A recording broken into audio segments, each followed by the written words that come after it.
Hello， 歡迎收睇 ViuTV 15運會勝利時刻啊！今晚除咗我同阿余喺度繼續同大家睇精華之外咧，今晚嘉賓有 Collar 家搞同埋 Rover 嘅希俊。Hello， 大家好。嗱，今屆咧就好多運動員喺運動場上都突破自己嘅成績啊！我哋公司好多同事都突破自己工作上嘅崗位喎，譬如好似係喺呢個採訪區啦，Eden 啊、193啊、肥仔啊，都做咗好多好出色嘅呢個訪問啊！希俊，你呢個節目係基本上出現率係高過我哋主持喎，你見第四次上嚟㗎啦。第四次咯，第四次。期待啊！咁啊，嗱，希俊就上嚟好多次啦。咁啊，搞咧就你平時好有活力啦，跳舞好犀利啦。你中意睇全運咩項目咧？其實好多都好中意睇嘅，即係譬如田徑啊、體操啊嗰啲，我都好中意睇嘅。咁特別今年有霹靂舞啦，係啦，咁我都有留意，因為有朋友去玩，係啊，咁確實係吸引嘅呢個項目真係。咁當然啦，其實香港隊咧就今日嘅項目咧都參與得七七八八啦。咁啊，全運亦都嚟到咧尾一個嘅比賽日。咁啊，到底香港隊攞到咩成績？不如就交俾兩位同我哋報一報咧。係。咁咧？今屆全運會香港代表隊咧係一共拎咗19面嘅獎牌啦，包括9金、2銀同埋8銅嘅。其實今屆嘅獎牌數目咧喺香港參加全運會有史以嚟係最多嘅一次，所以係真係好開心，好開心，好開心。咁啊，當然啦，呢幾日咧大家都會留意㗎啦，就係劍擊項目啊嘛。今屆你哋兩個相信一定有留意劍擊項目啦，啱唔啱先？冇錯。係，琴晚應該一齊喺電視邊一齊叫啦。係真係好嗌到好大聲啊！係。嗰個比賽好睇之餘，個賽後訪問都應該幾好睇嘅，係咪先？係冇錯，嗰個賽後訪問真係一開嗰啲電話啊嗰啲就全部都彈晒出嚟啦。我都好想試下拎住面金牌影相。相信仲會有好多機會嘅，因為我哋劍擊隊成績好好啦。睇睇今日兩隊喺啟德嘅表現啦。開始呢一場嘅比賽，好，何偉恒就係第一個為香港隊上場嘅劍手。我見到何偉恒有準備嘅呢劍，非常之好啊！即刻後退就做一個反攻，都幾好嘅。都係準備拉落嚟，見到阿天咧，見到對方一上嚟就唔同佢對住出係鬥拉，係啦，鬥拉之後咧就係阿天主動去發動一個進攻，睇下何偉恒加油！哇！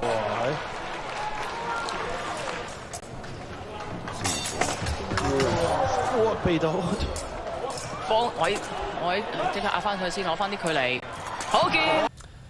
即係重劍隊嘅何偉恒啦、吳浩天啦、阿方海生同埋呢個吳浩峰咧，即係好 feel 到佢哋嗰個 team spirit 喺裏面啊！係啊，冇錯，即係其實今次都好難得啦，即係香港雖然只係部分嘅比賽啦，咁啊，但係都營造到個氣氛出嚟。喺上場4-1，嗱開局麻麻地，香港隊俾重慶隊拉開3分，嗱希望咧喺呢局追翻啲分啦。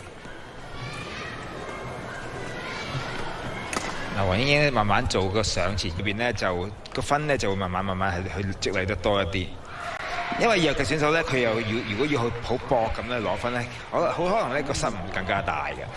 嗱，有時候咧主動嘅打法咧都唔一定係話進攻㗎。你見鄭曉維咧逼住佢，其實等佢出嚟防守咧，迎住佢哋防守咧，都係一個主動嘅打法嚟嘅。咁關宇晴喺個人賽咧。黃英英就針住阿關宇晴收手呢個動作咧，成日都搶佢。好嘅，好嘅。嗱，今次又點落個膊頭度啊！嗱，大家都知道大家做乜㗎？睇咗幾日咧就係劍擊團體嘅比賽啦，大家都知㗎啦，即係團體賽咧就派3個人上場，即係可能係4個人一隊啦。你兩個都嚟自團體啊，嗱，如果要 Rover 同 Collar 都打劍擊嘅比賽，派3個人上場，你哋會點揀咧？講下個原因嚟聽下。我覺得 Rover 就好簡單嘅啫，咁我就即係我哋4個人啦，我哋就一定唔會派阿強去嘅，即係阿 Jason。係。因為就好明顯會有少少身體上嘅，即係好易俾人佔優啊！即係可能佢本身即係劍擊，你可能手長，即係鬥快掂到人嘛。咁啊，強就打鼓咧，但係佢隻手個長度可能未咁好。係啊，真係佢可能短啲，即係比起我哋3個，咁我就覺得即係其實你直接想講佢有啲矮。唔係，我想派佢去其他運動咯。但係我唔同意。如果我係你，我會飛走亨仔。點解？亨仔目標太大，個身體係喎，你要重新考慮啊！呢個冇私人恩怨啊咁嘅嘢。阿搞你咧，你自己上唔上場先？我梗係唔想啦。咁你派邊3個啊？我梗係派，首先第一我會派 Marv 啦，因為 Marv 係我哋入邊最高啦，手長腳長啦，同埋最敏捷嘅，係啦，同埋佢面積都好細啦。跟住我會派Ivy 啦，因為 Ivy 係一個力量型嘅選手嚟嘅，係佢係有少少嗰啲盲拳打死老師傅咁樣。跟住就有啲 feel 嘅佢都，跟住我就會派 Candy 啦，係啦，因為 Candy 係我哋嘅運動健將，所以佢應該玩乜都 OK 嘅。係，阿如會唔會期待呢個陣容出戰嘅劍擊項目咧？唔錯，我覺得好吸引。轉頭翻嚟，我哋不如睇一啲咧就唔使揀嘅啦，單打嘅項目，轉頭再繼續睇啊！全運會去到尾聲啦，咁其實今日咧就羽毛球都有啲非常之重要嘅金牌係會誕生嘅。今次全運咧，再一次睇到即係羽毛球喺中國水準係相當高啦。覺得咧羽毛球係一個非常之特別嘅運動嚟嘅。我覺得咧基本上大部分嘅小朋友細個都係受阿媽嘅薰陶咧，都會打個羽毛球。我哋頭先經過細心嘅研究，點解你總會有機會同阿媽打羽毛球咧？其實阿媽能夠陪小朋友玩嘅運動有幾多項咧？唔係好多，冇咩踢波啊、摔角嗰啲。其實打羽毛球係最大機會。聽講阿搞你都咁樣開始打羽毛球喎，係咪啊？係啊，我阿媽咧就教我打羽毛球。咁我哋兩個咧都係開波大師嚟嘅。哦，係，即係一球決勝負。一球決勝負，係啊，好多啦，係咁開咯，淨係識開波。希象有冇打羽毛球以前？羽毛球啊，其實點都有打嘅，即係嗰啲中學啊，有時上 P 堂啊，或者嗰啲小息午息咧，食完飯啊，成班同學一齊喺度打下咁樣咯。即係需要嘅地方最少啊嘛，同埋好似係個個都一定打到下咁樣啦。即係佢速度唔算好快啊嘛，係一個非常之好嘅聯誼嘅項目嚟嘅，增進家人感情幾好。係啊，咁啊，即係周遭咩地方都打得噶嘛。打又唔係好高要求，唔係一定要有個網。咁啊，我有塊板咁羽毛球咁啊 OK 咁啊。羽毛球嘅消耗雖然個波都消耗得大，即係成日要換波，咁但係又唔算好貴，OK 啦。平平地咁樣係幾好嘅。不過阿搞你有冇嘗試同阿 Auntie 試下突破下多過2板咧？你見到隻女子人哋都猜20幾板㗎。係啊！哇！頭先我見到你真係猜到一完咗，大家一齊攏晒喺地下。係我同我媽就未試過咁樣嘅，我哋可能有突破嘅，可能3、4板。不過我有一樣嘢可以提供個意見俾你哋，點樣去突破自己羽毛球技術。首先你要練氣啦，因為大家猜幾十板需要練氣㗎嘛。練氣用咩咧？梗係跑步啦。轉頭翻嚟，我哋喺田徑場可以睇下跑步嘅項目啦。有咩運動係唔使人陪、冇時間同埋場地限制？當然就係講緊跑步啦。咁嗱，兩位都係歌手，其實跑步對你嚟講係咪都非常重要，同埋其實必須要做嘅嘢嚟嘅咧？我覺得跑步係咯，因為即係無論咩運動啦都係啦，即係可能打籃球其實都需要跑步啦，同埋唱歌要氣啊嘛。咁其實有時跑下步咧都可以練下氣，同埋都幾有益身心嘅。係，我哋自己 Collar 嘅每個人都會各自去跑下步嘅。係，即係平時練可能輕鬆嘅話，可能係5、6K 咁樣都叫練咗。係，加上有陣時你哋演唱會啲再要求高啲㗎嘛，即係除咗真係氣之外，又要身形啦，基本上一定要。其實而家好多人都會攞跑步嚟做，即係一個日常嘅運動啦。10K 都係一個即係大家覺得有望挑戰到嘅距離。男子跑10K 大約28分鐘多啲，女子係32分鐘多啲，會唔會嚇你哋咧？呢個成績？哇！真係嚇親啊！我睇完，因為其實男仔同女仔個體能上其實都應該會。真係會有差好遠，但係佢哋都其實爭4分鐘，其實係真係好誇張啊！即係我諗係25個圈喺半個鐘，大概半個鐘裏邊完成係，我諗我應該未必有可能做到咯，係啊！我更加冇可能，可能就佢都參賽啦，我哋唔需要懷疑，一定暫時未訓練，訓練有機會，係訓練下就得㗎啦。嗱，即係以你嘅年紀咧，10K 咧，我覺得反而係真係有機會有得訓練，可以去到某一個程度，即係唔好話30分鐘咯，可能40分鐘都有機會得。係啊，有機會有啲進步嘅。係阿搞覺得係咪真係都可以望住呢個目標去進發咧？我望住佢哋得㗎啦，望就得係。冇乜大志。望咗當做咗，當做咗，係啊，係咁當然即係田徑呢個項目真係都係好吸引嘅。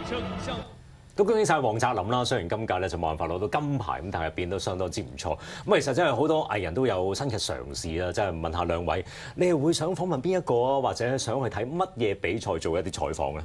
係，我見到阿肥仔去咗訪問呢個 break dance 嘅我哋嘅朋友仔啦。咁我都想跟佢去嗰邊咁樣訪問下，因為我見佢淨係訪問男仔啫嘛。係啊，我想訪問下我個朋友。係啊，Bigger Little 咁樣咯。係咯，應該下次女子都要去。咪係咯，一男一女去啊嘛，應該。孖認咗係你添，仲要。耶！希俊咧，我就一定想訪問籃球嘅球員同埋即係睇佢哋嘅比賽，因為我覺得籃球呢樣嘢咧，你現場睇同埋你喺電視直播睇，其實係嗰個氣氛啊，無論咩球嚟都係個氣氛即刻好唔同嘅。咁然後同埋我覺得好想感受下究竟即係依家嘅籃球員，雖然 U22啦，可能有啲，但係可能佢個身形已經高我幾個頭，好想感受下究竟佢有幾高咯。係啊。不過今屆咧香港即係喺紅館都舉行咗 U22 啊，我記得。頭先我哋都講過咧，就有啲嘉賓咧出席呢個勝利時刻嘅節目咧，仲多過我哋嘅。係咁，其中一個就係希俊啦。咁頭先講咗你好中意籃球啦，咁啊乒乓波方面唔知你有冇啲咩研究咧？因為今日咧男子團體咧就北京對上海都係相當吸引嘅比賽，不如俾你介紹下你。好，真係識喎，真係。係啊，黃楚欽、范振東呢都真係當然好出名。同我哋一齊咧睇睇各位出色嘅表現啊！各位運動員一陣間咧會施展渾身解數。咁啊！呢場北京對上海一定係一個即係而家乒壇嚟講一個世紀大戰嚟㗎啦，因為北京隊有我哋嘅2屆嘅奧運金牌得主馬龍啦，咁啊帶領住黃楚欽同埋阿黃祐證去代表北京隊嘅，而上海就由呢個老將許昕就挑起，好靚啊！黃祐證睇住許昕嚟拉住許昕嘅正手位。頂住，好多，好果斷啊！黃祐證，馬龍，打埋出界啊！咪呢度咧就細分11-7。哎呀，呢個波插邊喎，竟然俾阿周海反手拉過去。阿手領起對雙持，馬龍呢一邊又周海想領㗎啦，不過馬龍就睇住喺近台快施一隻擺短。出咗機會啊！咁啊，俾佢一個半側台發力拉，好靚，見到影城，呢個波可惜啊！北京咧都係今屆嘅熱門分子，咪最終能夠攞到男子團體嘅冠軍。其實呢個項目咧，我覺得好多時候喺啲大型賽事咧，最後1-2日都會上演。其實係好好睇嘅，因為咧即係男子好女子好咧，喺水底嗰啲爭持咧。嗰種激烈咧係好勁嘅。不過講到即係呢一 part 咧，我哋要傾下偈啦。其實原來都喺運動場上有啲裝備又好啊，有啲配置又好咧，我哋有陣時唔知係咩嚟嘅。今日我解開咗個謎底，喺阿搞幫我解開嘅。因為其實呢兩日咧，我喺田徑場咧，由琴日睇女子嘅跳高已經見到啊。今日有10000米都係啦。我成日見到啲女子運動員，因為佢哋嗰個會露咗啲腹肌嚟㗎嘛。咁佢哋貼咗一個類似運動膠貼嗰啲貼喺個肚小腹嘅位置啦。我心諗唔通佢哋個肚嗰度受咗傷，即係會幫一幫肌肉。原來唔係喎，謎底你可以幫我哋解開下嗰個係咩嚟㗎？冇錯，嗰個係一個肚臍嘅去濕貼嚟嘅，應該係啊。嗰啲中藥嗰啲貼嚟，點解我會知咧？係因為阿 Day 成日都貼嘅。佢咩情況之下貼都想問？佢任何情況都貼㗎，係啊，日都貼，每一刻都貼。然後譬如拍嘢之前又話，等陣我要貼一貼先，跟住之後可能排舞又會貼住，即係流晒汗咁樣都要貼㗎咯。哇，係嗱，因為咧原來即係去濕啦，呢個係一個世紀嘅大揭秘啦。咁突然之間我哋唔知啫，即係或者我哋男士突然之間冇諗起要做呢樣嘢。頭先廖 Sir 都話原來係真係一啲中藥嘅貼嚟嘅，即係貼咗喺度，可能係有啲幫助。係啦，即係對嗰個運作可能有少少幫助啦。多謝啲嘅提供啊！即係我哋都估唔到呢樣嘢，真係。係希俊咧，有冇話其實而家睇運動會咧，會多咗好多一啲，即係除咗當然運動表現啊嗰陣之外，會多好多嘢其他嘢，你會特別留意裝束啊，甚至化妝啊。即係你哋呢作為男團女團咧，我覺得你哋俾咗好多養分而家啲運動員啊，因為點解咧？我發覺咧，譬如田徑嘅出場啊。排球都攞1分咧，佢哋而家會擺 pose 團隊擺 pose 照咁樣啊嘛。其實可能係都係嚟自 Rover 或者 Collar 嘅一啲概念，可能喺啲 MV 度攞 idea 喎。係啊，所以你哋要搞多啲呢啲 pose 俾佢哋去參考喎。基本上都係啊。咁不過其實說時遲那時快，今屆嘅全運會咧，即係喺我哋好多同事鼎力參與之下咧。真係嚟到尾聲，聽日已經閉幕啦。係冇錯，咁啊就係勝利時刻呢個節目咧，今日都嚟到最後一集啦。咁啊，但係聽日咧，我哋除咗有水球睇啦，咁亦都有閉幕儀式啦。咁我哋記得喺開幕禮咧，其實都好多嘅歌星唱歌啦。咁啊，另外亦都有好多嘅表演啦。我哋都好期待，亦都真係一個好神秘嘅閉幕禮嘅。有啲咩睇咧？真係要聽晚先知。咁呢日睇水球之外咧，就大家記住睇埋閉幕禮啊。好，咁我哋今日都差唔多啦，多謝大家，拜拜。